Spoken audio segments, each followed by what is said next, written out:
Welcome. My name's John. Welcome to Discover Dorico, the live stream on the 30th of November 2022. If you're watching live today, then the Cyber Week sale is still 50% off Dorico, but it ends today. So if you're watching live, you've still got time. If you're watching on demand, then I presume you've already done that, and so it's not a problem. But yes, I thought I'd better mention that since it ends today. So while we just check, making sure you can hear me and the audio's okay and everything else, if you haven't done it already, I put a poll in the live chat. Somebody said no. But there you go. So today is going to be about quick carols. Now, I was going to wear a Christmas jumper. I can't dress as Father Christmas, but I was going to wear a Christmas jumper, and I realised that my Christmas jumper is green, so I can't wear green because I've got a green screen and it would disappear. So I can do a hat because it's not green. I also have another Christmas jumper, has a Christmas tree on it, which is green. That would disappear too, so that doesn't work. But anyway, let's make sure somebody says they've got an echo. Audio perfect, says Mark. So let me know. I think we're okay, but you let me know if you think there's a problem, and I'll listen out too. So today, what we're going to talk about is sort of Christmas stuff. Is it too early for Christmas? Maybe that should have been the poll. Is it too early for Christmas? But it is, at least last Sunday was the first Sunday of Advent, so I think we're safe. And being musicians, I think most of you have probably already arranged a Christmas carol. You're probably already rehearsing for something to do with Christmas. If you're in a school and education, you probably started doing this in October, maybe even September. If you were doing an album, recording an album, then I guess you probably recorded it in August. That seems to be when most Christmas albums are recorded, so I think we're safe on talking about Christmas today, even though it's not quite December. So, what we're going to do today is talking about quick carols. So, the kind of hymn style that you start with, and then quickly arranging that for different ensembles. If you're actually looking for something today to do with kind of actually lots of lyrics and doing things for choir, then actually you might want a previous live stream we've done. Let me just switch this over here. So there was a live stream we did 2 years ago, which is this one.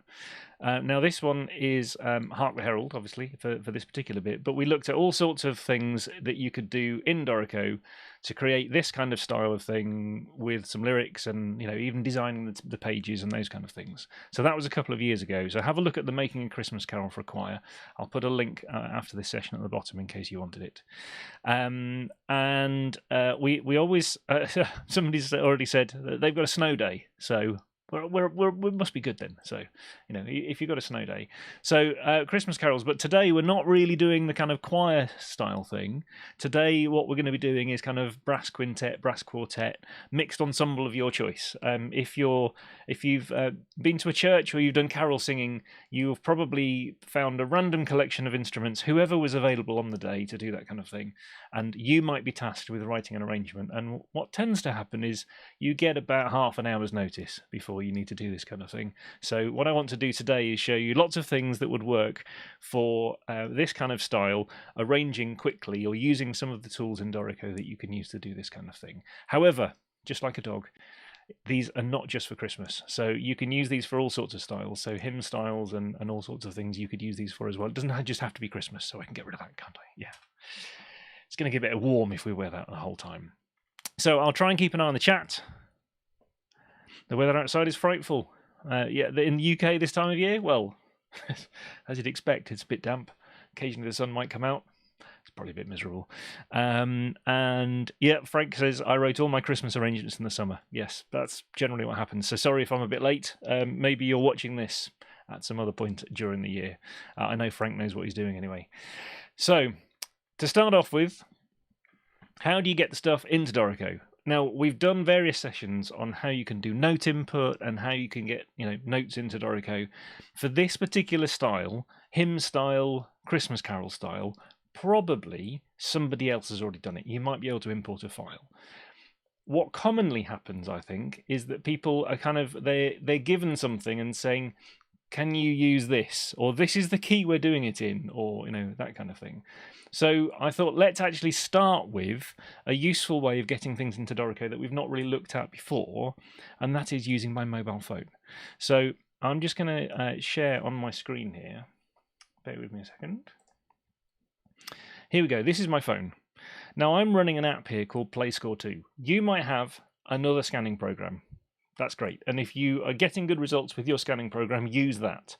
Because all of the scanning programs, so Photoscore, there's a Smart Scan, something like that. There's music. There's various options that can scan music, whether that's using a desktop scanner that's over there. I'm looking over there because that's where mine is. I don't use it very often, or various other things. Now this particular one is an app that's available for iOS or Android, which you can use on your phone, or you could use it on your iPad. So I guess if you've got Dorico on an iPad, you could use this first to scan the music straight into the iPad version of Dorico. I'm going to do it on the desktop version, so I'm going to scan things in that way. So I just thought this was an interesting, little aside if you've never done it before. So I'm using an app called PlayScore 2, as you can see from the top here. And what I'm going to do first is show you very quickly how I would use this. So I was sent some music in the week, and this is partly one of the reasons I thought this session would be useful. I was sent some music in the week, which is this. Now, PlayScore looks at this music, and this is obviously just a picture taken on a mobile phone. And what it does is it works out that it's music. So you don't really need to do a lot. And when you tap on the screen, it will play it. And you've got a tempo slider at the bottom.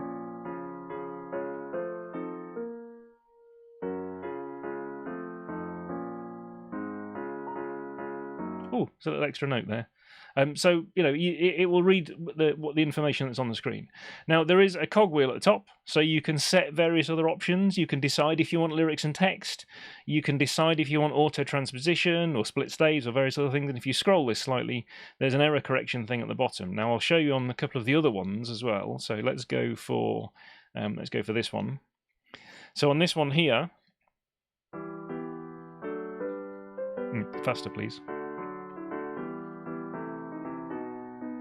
We don't have all day. And then you can see this was a PDF. So this version here, instead of being a picture that I've taken, then I have a PDF already of this piece. So this app can also just read a PDF file and translate it as into Dorico as MusicXML. Actually, a couple of things I've noticed. I'll go into the cogwheel here. There is a sampling and an image option at the bottom here for the error correction. Sometimes that's useful. Turn the sampling bit up a bit, maybe, if you're not quite getting everything you wanted. Like I said, you can turn on lyrics and text if you want them. I'm not going to do that in this case because I'm not going to need them, and I'll show you as well how you can put the lyrics in later if you want to. Actually, I did talk to the guys at PlayScore, and they said with the lyrics and text option, that this version on iOS also uses the iOS Vision, what's it called? Vision engine. So for reading OCR text and that kind of thing, it uses the Vision engine, which can be useful because if the iOS Vision engine is updated by Apple, then PlayScore will automatically use that. So if you want lyrics and text, it might depend how up to date your device is and that kind of thing, but that might be useful for you. Also, what I did find when I was talking to them is that, for example, this is 2 pages. On page 2, when I tap on this, you see it was only playing me part of the music and I hadn't quite worked it all out properly. And actually that turns out because if I use the crop tool, which is this button at the top here, and I crop off the bottom of the page, all of those words at the bottom, which I'm not going to need, those ones were actually kind of upsetting things a bit. So if I now press done,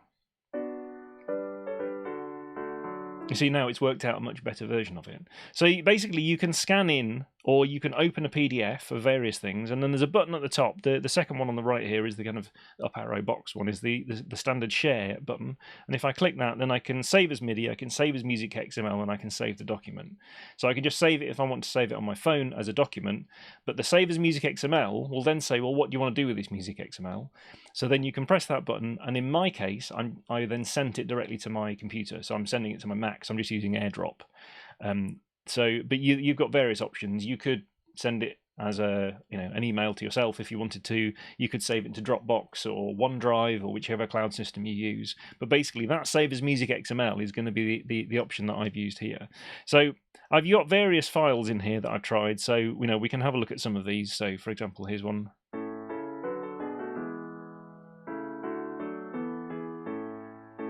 And all I've done, like I said, is that first one I did, I opened an image because it was just a picture that I'd taken on the phone. And for all of these other ones, they're actually PDFs that I had. So it's a quick way of getting things into Dorico. So let's see how that looks when we actually put it into Dorico and what happens at that end. So let me just get rid of that one. So let's take some of these pieces and have a look at how they work, okay? Like I said, I'll have a quick look at the chat and make sure I'm keeping up. No, I think we're doing good, okay. Also, actually, with PlayScore, if your music is already transposed or it's for a different instrument, then there are options in there to recognize the instruments and do the automatic transposition and that kind of thing if you need it. Now, for this particular one today, I'm not going to need that. So let's have a look at let's do the Ding Dong Merrily on High that I've just looked at. So here's the XML file. I'm just going to drag it and drop it on my Steinberg hub. It's not going to use these templates. It's just going to open that MusicXML file. So it's exactly the same as going File, Open, MusicXML. And for me, that was just in my downloads folder because that's where it sat when I airdropped it into my Mac. So here's the file that I've now got in Dorico. So if I press play, didn't get the tempo, but that's because I just manually adjusted it at the bottom of the page. And I told it not to read any of the text because I decided I didn't need any of it. Sometimes you will want the text and that kind of thing. In my particular case, I thought, well, actually, I can add that in again later if I really need it. So I don't think that's a problem. What I have noticed in this one is it's tried to identify something here which isn't actually quite right, and it's added it as fingering. That's not a problem. So what I'm going to do is if I just do select all, so it's selected all the notes and open the properties panel, then you don't get anything down here. So here's my trick. If you select one of the notes and then do select more, it's in the edit menu as select more, but because I've got a note selected, if I do select more a couple of times, about 3 times, it will select all the way through the flow and select this top voice, which is where the notes are, which have these fingering on them. So now down here in the properties panel, I can just untick the fingering option or deselect that one. It will turn all the fingering options off so that I don't need those. So basically, let's have a look at this in galley view so we can see what's going on. I think this looks like it's all right. In fact, I had about 160 on the tempo, so let's just do Shift-T, 6 equals 160. There we go. So let's have a quick listen to this in Dorico, make sure it's right.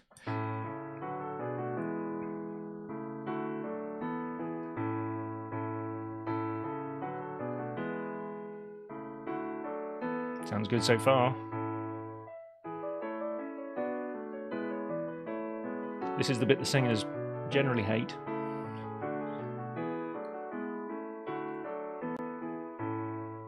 And a repeat, which I don't need. I've got winged repeats on as a default in Dorico. That's why I've got winged repeats. You might not have those. You can turn those on in the preferences in the engraving options if you want them.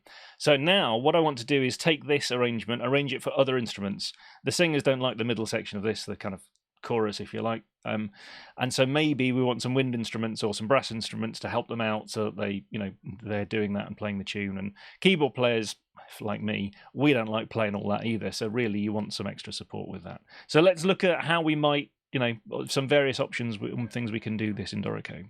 Now the first is this is imported as part 1, part 2. And if I go to setup mode, then you can see here we've got part 1, part 2. I've just realized my mouse keystrokes aren't on. So now you'll find out when I hit shortcuts, at least briefly. So for me, Command 1, Command 2, if you're on PC, Control 1, Control 2 for the various modes at the top here. So in setup mode, you can see we've actually got 2 players, part 1 and part 2. You might want that, you might not. So what happens if you want to put this actually back on a piano? I would probably just add a piano. So Shift-P, type piano, press Enter. I've now got a piano. Back in write mode, if you take, I'll show you this because you might try and do this. If I select this first bar and you select more a few times, so Command-Shift-A to select all the music all the way through the flow, and Shift-select the bottom one, if I tried to copy this to the piano, so Alt-click, for example, it won't work. Because it will copy it up here, it ignores this one and it copies it to the next instrument because I've copied 2 players to 2 players, if you see what I mean. So I'm going to press undo. That's not what I want. Do it just in stages. So take this one, Control-Shift-A, and select that one, put it up there, and this one, select that one, and Alt-click it to here. So now I've got an actual piano part. So maybe that's a useful thing you want to do, an optional extra potentially. The other thing you might want to check is, for example, here, mostly the voices look like they're okay. So the up stem, down stem, they mostly look okay, but here they don't. To clearly see what's going on, go to View, Note and Rest Colors and go to Voice Colors, because that will tell you actually have things got switched here or not. And you can select these notes if you want to. There's a couple of options. One is you can right click on them, go to Voices, Swap Voice Order or Swap Voice Contents. And you can do that kind of thing. Now you see that they're right way around, but the stems are pointing the wrong way, so you can just use F and flip them. So if you get occasional cases of things like that, maybe you want to use one of those options. There's also, of course, you can use the jump bar. So if you press J for the jump bar, you can do things like, say, swap voice contents, swap voice order, whichever one you need, and press F again. Oops, I did that the wrong way around. There we go. So I can press F to flip the stems as well if I need to. So now I know they're all in the right, voices. And actually, in this particular one, they're already all separated into multiple voices. So this is going to be even quicker. We'll look at another one in a minute, actually, where it doesn't quite do that, and some of the other things you might want to do and might want to use. Claude says, I have a keyboard shortcut for filter notes and chords only. Yes, that is also useful. You could also use the jump bar for some of these things. So I'll use a kind of a combination of things and show you, various things that you might want to do for in various cases. Now I'm going to add some other instruments. So if we go to setup mode, you might just want to check whether your piece is in orchestral order or band order or none, depending on how you want the ordering of the instruments to be when you add them. You can do that at any point.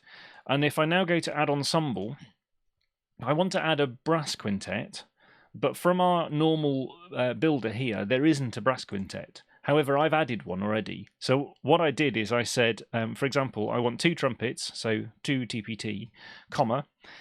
What else? I added a horn, comma, trombone. If you start typing, you'll get there. And then tuba.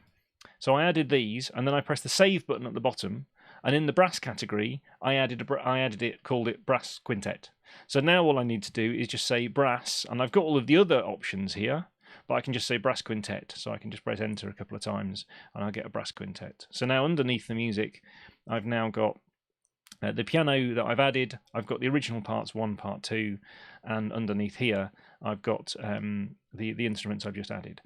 So in this case, there's a couple of easy things you could do depending on the type of arrangement you want. And this one, if you just want to literally take this arrangement and move it down to the other instruments, sorry, I just clonked the microphone, you could do, for example, selecting these. So if I use select more here, I will select only one voice. So you see I've only selected this first note. So if I use select more now, it's going to do the same as selecting them all and filtering out voice 1, because it's only selecting that top one. So I can now, for example, alt click it down to the trumpets, and I've got that one. I can take the alto part here, do select more, take it to trumpet 2. Commonly you would, I believe, have maybe both of these, both playing the alto part maybe. Let's take the tenor part from here and take that down to the trombones, and the tuba part, basically we can take this and give it to the tubas. So now I've got this. What you might also want to do is select all of these, and because some of the stem directions aren't right, and I think that's probably from the XML import where it's kind of got some of them a bit squiffy, technical term, you can go to stem, just right click and go to stem and remove forced stem, and that will reset them all to be definitely the correct way around. If you're also a bit picky like me and you want them all to be in the right voice, see these are blue ones and these are theoretically a different voice. What you can do is you can select all of these, and you could say, actually, make sure, turn them all into voices, change voice, up stem, voice 1. So you could do that, for example, and now you know they're all definitely blue in voice 1. So now this is going to sound, for brass, like this.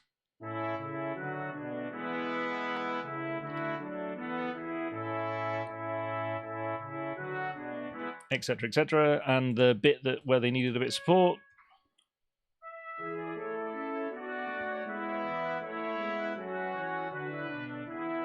Now, your trumpet 1's not going to be terribly happy if he has to play the entire thing. So you probably want to do some other arranging around this, depending on how nice you're feeling to him. So I don't know exactly what you want to do, but for example, you could select a couple of instruments here. So I've got these 2 instruments, and there's things like you can do paste special and you can do swap. So you can swap the notes between a couple of instruments to kind of divide things up a bit, make it a bit more interesting for some other people if you wanted to, so those kind of things, they're also potentially useful tools.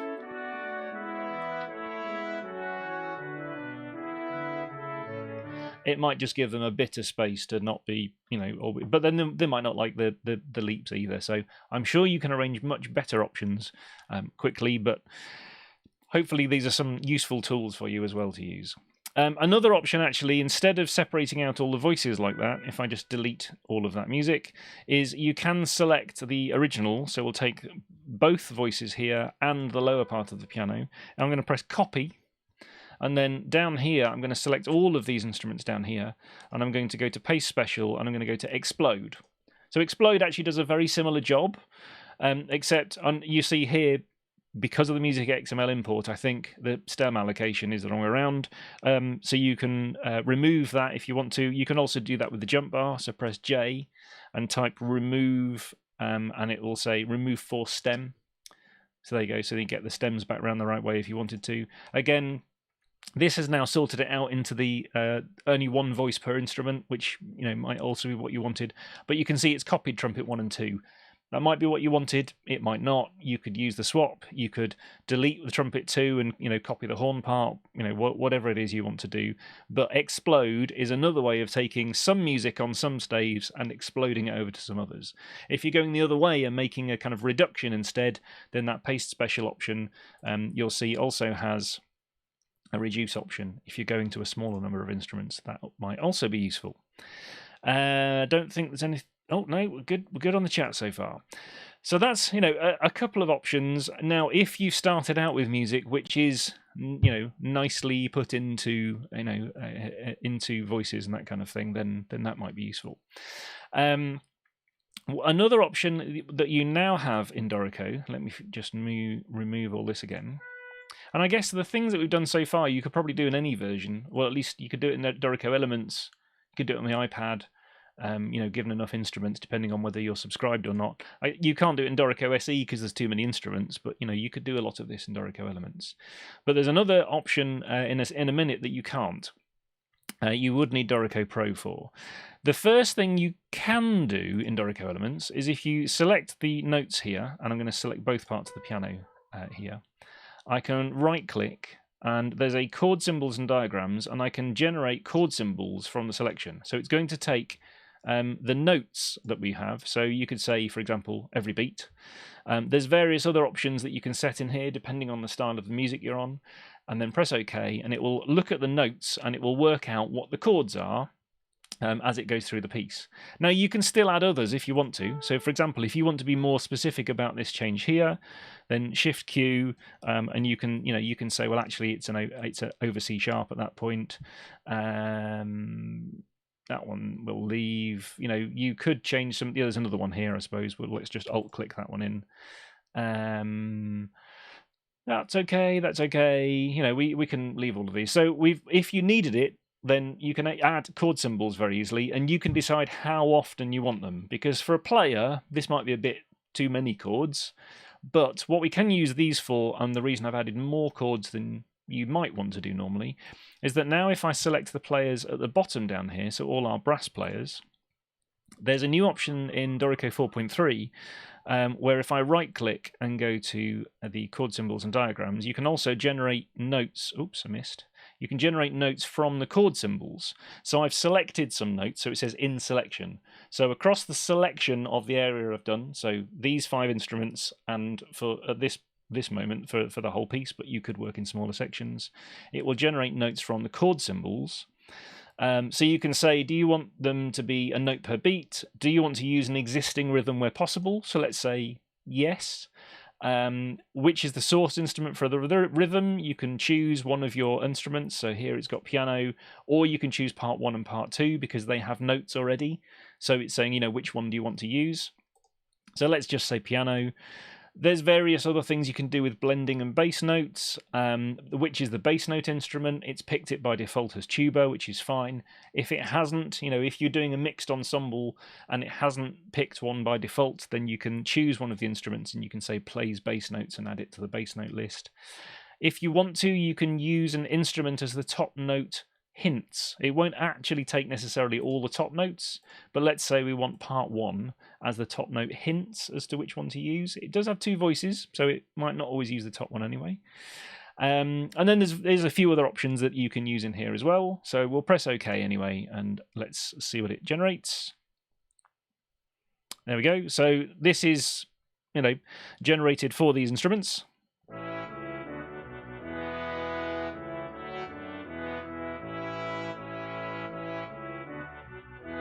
Etc, etc. Now you can use this in conjunction with, so let's just undo that for a minute and say actually let's only do this from trumpet to tuba. You can also fire this off, of course, from the jump bar. So if I press J for jump bar and say gen notes, then it will load the same dialog. You can choose all the same options if you want to. Maybe we don't need to do that and we want to do a note per bar or chord change instead. Well, actually, let's still use the piano on this one. So we'll do this instead. But what you could also do is you could take the top notes from up here. So we could take this voice 1, if you want trumpet 1 to always be playing the tune, you could copy those down. So you can kind of use it in conjunction with other things.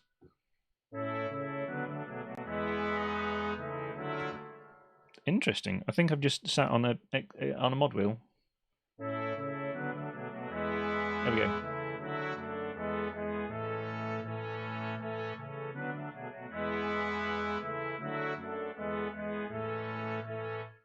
Actually, I suppose we should listen to this part too, shouldn't we? Just to see. So.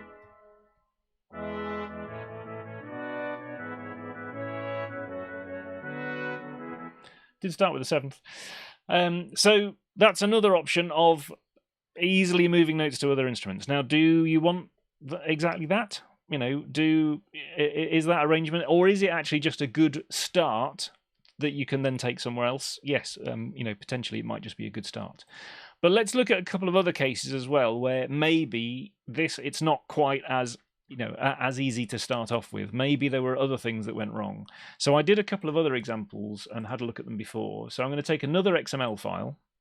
This one is the activate. I'm going to activate playback for this one. I like that dialog because then I get to choose each time I load a project. So this one, God Rest You Merry Gentlemen.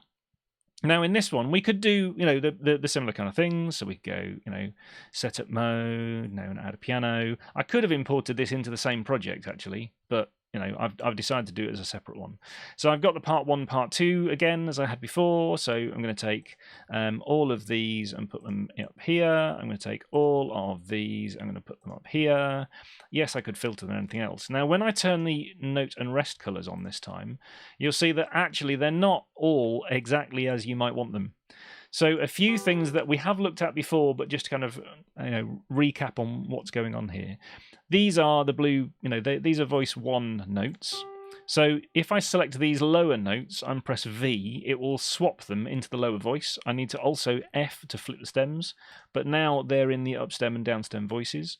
You could also use the jump bar for this, so you can press J. You could say, filter, for example, bottom notes or single notes. You can assign a shortcut to these kind of things if you want them, but you say actually if I switch these now, then they're going to be the wrong around because that's actually the top voice. So that's where the voice colors are useful to actually see what's going on.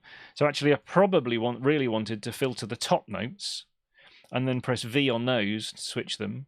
And then these bottom ones, which I can press Control-Shift-A for select more and flick those over just with the stems, is another way of sorting them out. So V switches the voices for that note. So for example, this note here, just press V and you can switch its voice.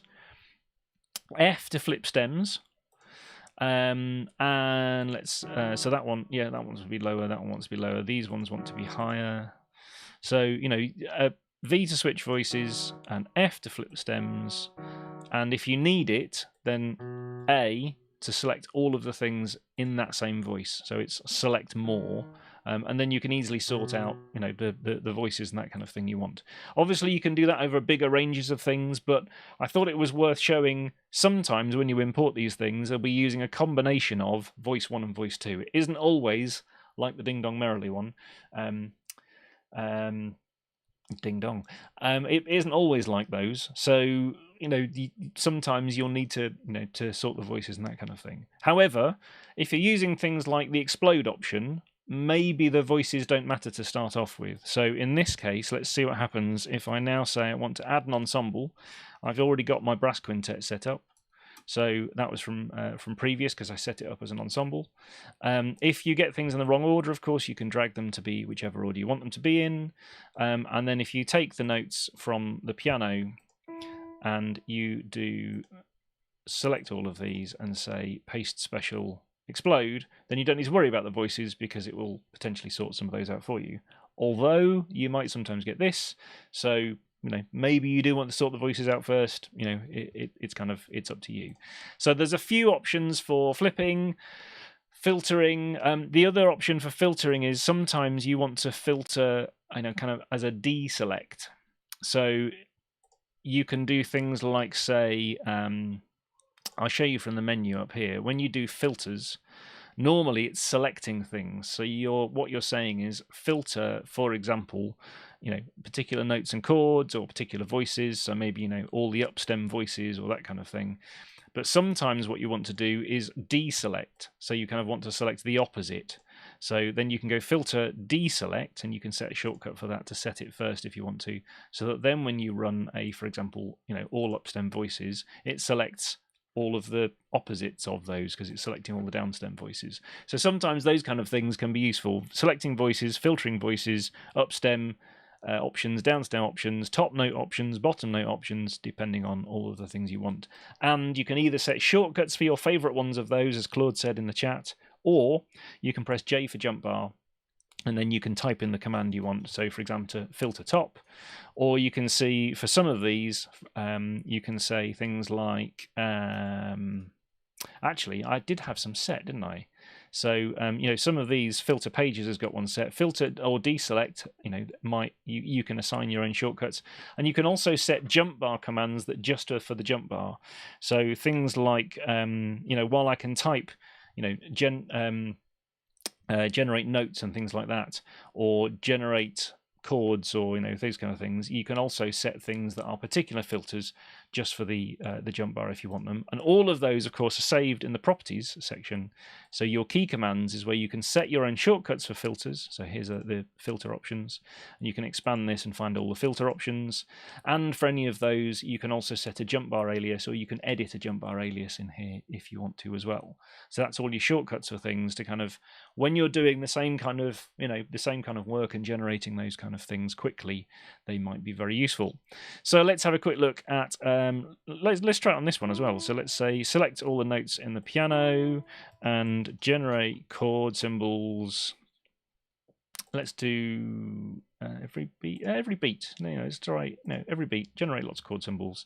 Now again, in this one, it said actually here, well, there wasn't really enough to show, but I'm going to go with the fact it was E minor. So I'm going to Alt left on that one just to move it. Maybe I also want one here because otherwise it will stay on B. Although we've got one here anyway. That's okay. Yeah, we probably might want one there before it goes to the 6. It's got emit 5s. I left those on. Never mind. And this one is probably, that's a G. It's hanging on. That's fine. That's all fine. Probably want that E minor to be here, really. It doesn't really matter if it's a copy or not, I don't think. And then at the end, we're going to want one at the end as well. You didn't add one. Maybe there weren't enough notes to decide definitely what that chord was. So we've got some chords now. So now we have chords. I can select these other instruments. Let's do this in galley view again and select all the way to the end. So I'm just going to run it all. Jump bar, generate notes. Let's do, existing rhythm. Use an instrument as the top note. Piano's fine. Go.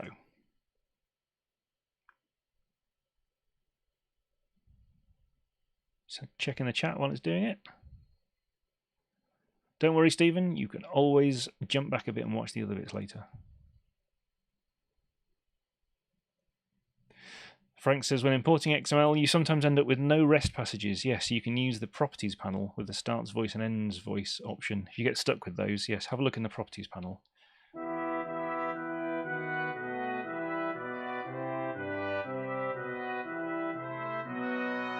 So that was running it on all of the instruments.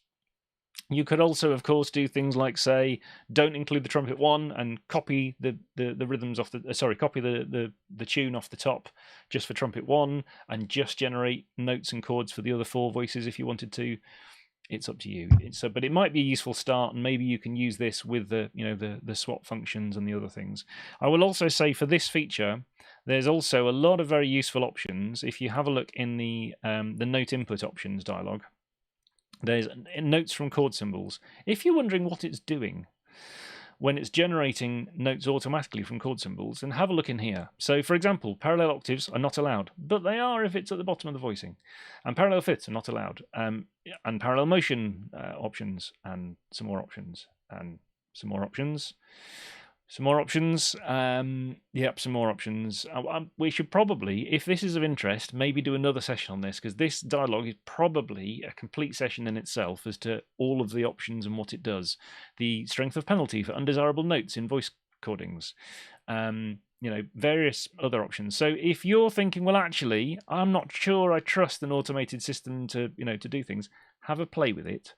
Have a play with some of these options, because even if you don't use it as your end result, it might be a good start. It might just be a quicker way of doing some of these. And to be honest, if you've got half an hour to have to play this, and you've got instrumentalists waiting, this might just be a quicker way to make sure they've got some notes that is going to sound okay, without too much checking. So it could be useful. I'm only halfway down the dialogue, sorry. Have a look when you open Dorico yourself. The shortcut for it is Command-Shift-I or Control-Shift-I if you're on Windows. So there's all sorts of options you can set in here to decide what you like. There's a Save as Default button, of course, for all of these, so you can save your own default options, or you can come in here and change various things. So you can decide which options you want when you run that particular feature. But I've just run it with a lot of the defaults set as to what it's doing, and even then it's got very good very good results, but you can still tweak it later. All it's doing is distributing things. You can still of course create your own arrangements later. In fact, another option for things like that is let's look at a different piece. We'll look at some other options in conjunction with that as well. So let's have a look at this one, actually, which started out as just a real book piece. I don't know if we've used this one before. I'm not sure. But this was just a lead line and chords. That's the only thing that was in it. So this is, of course, it's Silent Night, but I guess not necessarily the standard chords you're probably heard before.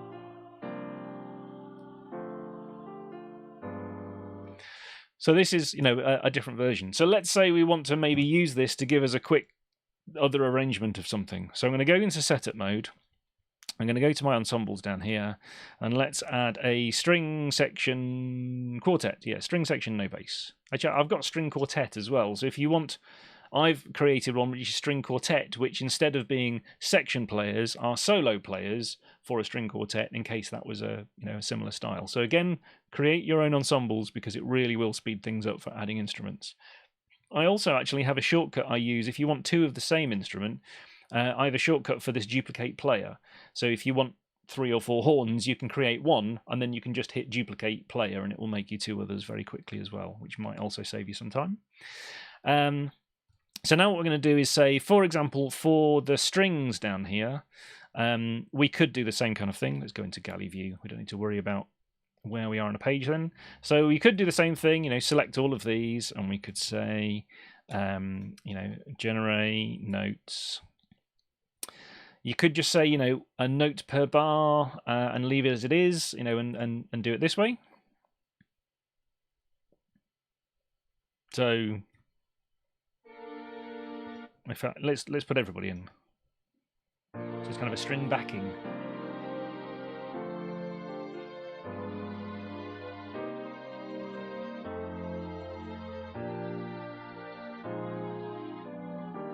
So I needed to give some notes to some string players. Cheating. don't just use this. But there's a few other things you might want to use with this. So let's delete these. Maybe you, for example, want to say you want to specify what some of the rhythms are. So you've said actually, let me just go back a second. Let's say in this one, there was a new option in 4.3 that I thought was worth highlighting. When you've got things like, especially on tied notes and longer notes, if you want to split them up, you can either press Alt-U, and Alt-U will split on the rhythm grid. So my rhythm grid at the moment is set to quavers. So let's just say I want this to be on crotchets instead, quarter notes. If I now press Alt-U, then it will divide up that tied note with quarter notes. But if you don't want to do it along the rhythm grid, if it's not a rhythm grid option you want to split it by, what you can also do is turn the caret line on. And if you put the caret line on, in fact, let's leave it there, it's on, dotted crotchet, dotted quarter note. If I now press Alt-U, then it will break up that tied note into lots and lots of dotted quarter notes. So it can be a useful option sometimes, just say, actually, I just wanted a bit of movement on that tied note.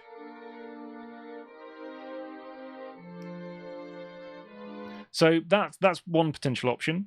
Another is if I delete all of the notes, if you wanted to specify a rhythm, so let's say, this isn't going to make a lot of sense, but let's do it anyway. So it doesn't matter what the note is, I'm just adding something as a rhythm. So I'm actually pressing Y for default note. So if you do this kind of thing, of course you can also select a bar and press repeat. I'm just going to keep doing that for a minute. Maybe on this bar here, actually, you want two notes to get the change here. Maybe we then do, I don't know,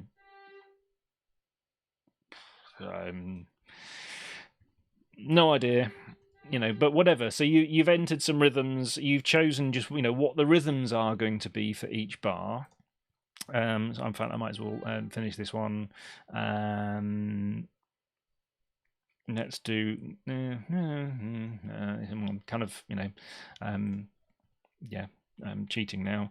We'll do the same as we had before for this, and then we'll end with maybe that wants to be like this, and no, it doesn't make a lot of sense, does it? No, we'll do that and that, and then end with the rhythm we had to start off with for 2 bars. There we go. So I've just entered a rhythm on, it doesn't matter which notes, just one note will be fine. So now I'm going to select all of these. I haven't done the end, but never mind. I'll select all of these and we'll do the same. So I'm going to use the jump bar to generate notes quick. And this time I'm going to say, give me a note per bar or chord change. Use the rhythms from violin 1. So it's only one note, but I'll use those rhythms anyway. And do I want an instrument as top notes? Yeah, go on then, use the lead one as top note hints. Press OK. So now it will use the rhythms that were there, but it's replaced all the notes, of course, but it'll just use the rhythms. So now we've got, it's a bit odd, but...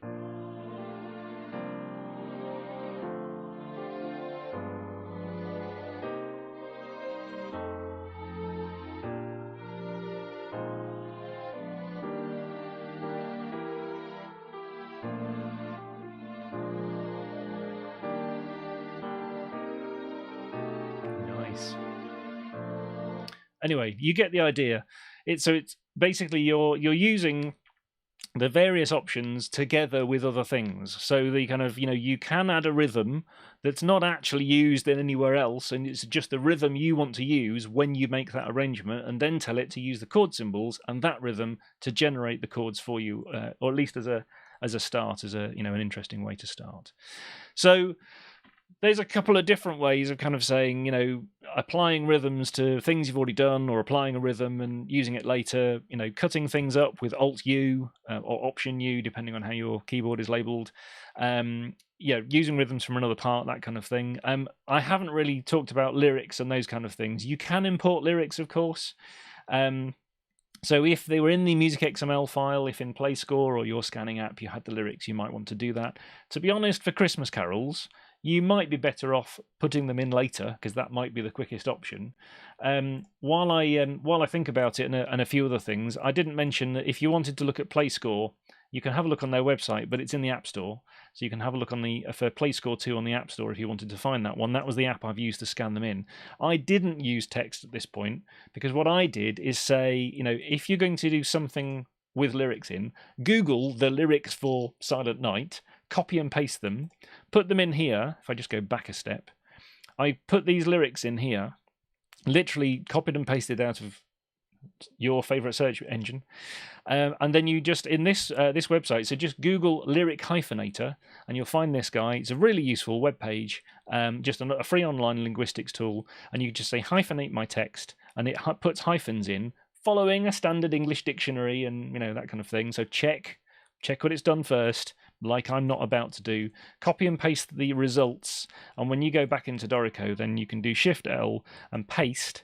I'm going to add a hyphen because I'm going to need an extra hyphen, and then night. I'm just pressing paste, hyphen, paste, paste, paste, paste, paste, paste, paste, paste. Oh, I've got an and. There you go. That's where you should check the results. But anyway, so you can add the lyrics, and that is often an easier way, a quicker way of doing it than correcting typos. Yes, you can do it from here. You can press enter on these. You can double click. You can edit one line. You can right click and you can go to lyrics, and you can go to edit a line of lyrics, and so you can edit the whole line. So you can, you know, remove anything that you didn't need. I'm going to need an extra word now. You know, so you know, you can edit the things later if you want to, but sometimes copying and pasting them in is easier, and maybe that lyric hyphenator would also be useful for you. I thought it was useful to mention. Of course, if you're doing arrangements and you're adding things like I don't know, you know, you're adding things like slurs, or you're adding things like any other kind of, you know, articulations, markings, you know, any other kind of things, then you probably will want to get them to the other instruments quicker as well. So if you add them to one instrument and press copy, when you go to the other instruments, then there's a paste special option for paste articulations. So that means it will leave all the notes as they are, but it will just paste your articulations in, which can also be a big time saver. Then, of course, you'll want to share your arrangements. So here's a few options. We won't show them all in detail, but if you put the Dorico file, either send it to everybody as an email, or if you put it in a cloud system, Dropbox, iCloud, OneDrive, you know, any of those. And if you've got your ensemble to download on their iPads, presuming they have iPads, on their iPads, the free Dorico version. So if you just go to the App Store and look for Dorico in the App Store on the iPad, you can download Dorico. They could open your Dorico file. They can choose their own parts, because you'll be able to choose the parts from here. If they're only using the free version, they can't edit any of your music anyway, but they can open their own parts. They could play them, and then they'll be able to choose their own part. They'll be able to use the music screen reader option and put it on the music stand. So maybe you've got half an hour. You could scan a piece of music on your iPad that the organist, the pianist, whoever it is, has. You could send that with PlayScore, send the MusicXML into Dorico on the iPad. You could do some of these quick arrangement things for at least, you know, exploding it out to other instruments, doing a quick arrangement of something, put that file in Dropbox, share it through AirDrop, you know, however you want to get it to the other players, email it to them if you want to. They can open that Dorico file, choose their own part, play their own part. You could do that quite quickly, even potentially when you're already at the venue.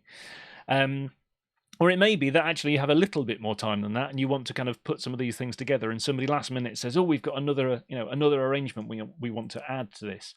So let's say you've already started doing something with a couple of carols, Vorderman and Smiley, and you know, here we've got a Ding Dong Merrily on High that we've done once, and we've got a God Rest Ye Merry Gentlemen. It's got some different instruments in it, but that's okay. And then they said, oh, we want to add something else. So you can import flows from another Dorico file, or you could import MusicXML. So you could say, here's, you know, a MusicXML of something else, A Little Town of Bethlehem. We want to add this to to the same project. So I'm going to merge with existing players. Yes, I want to play this one. So now I've got A Little Town of Bethlehem. Now this is part 1 and part 2. So we're going to want, probably to add this to the piano or add this to the brass. So let's say we're going to add this to the brass players, and we're just going to use the explode or something option. So we'll select all of these, we'll explode it all out to, oh no, I didn't mean that. I said one thing and then did another, didn't I? So I'll copy and select these, right click, I'm going to go paste special. If you like the explode, set yourself a shortcut for it.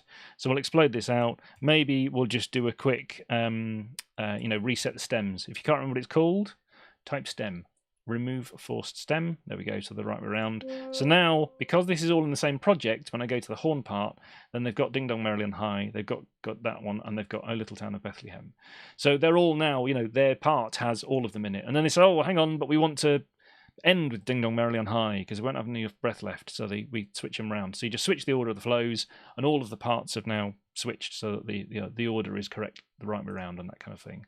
So, and of course it will do that for all of the parts. So maybe that's another option is, you need to make quick parts this way and add it into an existing file. Whether it's an XML you're importing or a flow that you've already done somewhere else that you're importing into the Dorico project, that's another way of showing it. One of my colleagues also said, well, how about you might have already formatted it for your music lyre. Maybe you're doing caroling at people's front doorsteps or through the town or things like that. So if you've made a page size that's correct and you put some of the music in there, you can add another flow to it easily. It'll just be on another page and add your music that way. Maybe we should do a session on that at some point. So for sharing it, yes, you can share the Dorico file. You can, of course, also share the PDFs and that kind of thing if you need to send music to other people. There's also a shortcut, actually, for print all layouts as PDF. So if you need a really quick shortcut to fire that off as well, if you need to send people those kind of things, no problem. Or, of course, you can print them. So let me have a quick look just to see if there's any comments or any questions that we've got. I don't think so. Oh, there's some people I know in this one. Hi, Jeff. He will rewatch later. Hi, Alessandro. I think I've got an email from you. I'll be in touch. And Joshua's got a problem with adding a VST instrument.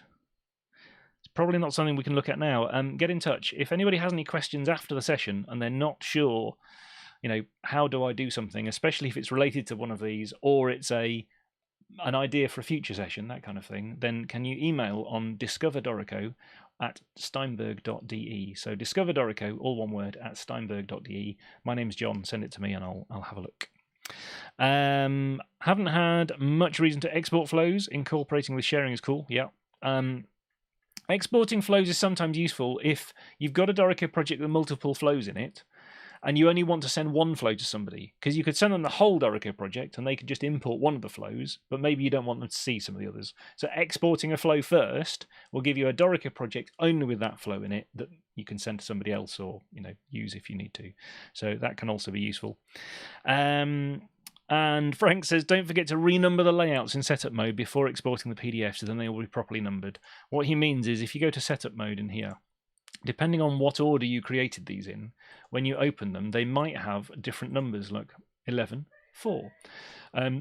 So there's a renumber layouts here. If you right click and do renumber layouts, it says 1, 2. So it's renumbered them all correctly. Now, you probably didn't want alto saxophone first. Sort that bit out first. But it will renumber so that they're all in the right order. So if you're only exporting some of those, then you get them in the right order. Good point, Frank. Thank you for pointing that one out. And what's the difference between using the score editor and Dorico for handing out a score to someone? Not quite sure what you mean, sorry. When you... Maybe there'll be another bit of that question in a second. Maybe we'll come back to that one. Let me just check there aren't any other comments as well. I'm distraught that the answer to my poll isn't 100% yes, but I'll let you off. Here's the problem you have, by the way, the green screens. This is a Christmas jumper, but it's green. It's the Nakatomi Christmas party, but it's green, so it doesn't show up. That's why I couldn't wear it, because it would have been really, really odd. So anyway, let me just check any other comments. I don't think so. I will endeavour to add chapter links at the end. So if you want to come back to this session later, you should be able to get to chapter links then of all of the various things we've talked about today. And like I said, if there's any questions or things that you've had during this or as part of something else that you want answered, you can of course get in touch with our support team. You can get in touch with us on the forum, dorico.com/forum. You can get in touch via Facebook. There's various Facebook groups depending on the language that you might want your answers to be asked or answered in. If you also go to dorico.com/resources, there's lots of very useful information on there. And you can email on discoverdorico@steinberg.de and I will endeavour to answer your questions. The last thing probably I should tell you is if you haven't yet bought Dorico or upgraded, because upgrades are also included, then today, 30th of November, is the last day of the Cyber Week sale, so you can get 50% off. If you're not watching it today, if this isn't live, then I presume you did that before today's session, but today is the last week of the Cyber Week's sale.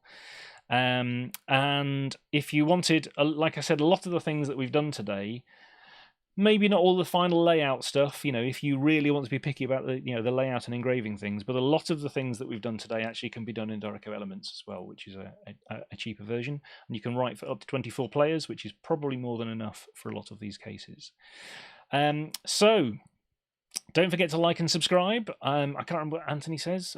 Smash the bell, press the button, or is it smash the button and press the bell? I don't know. So click the bell icon to be notified about future Dorico sessions once you subscribe to our channel. And until next time, thank you very much.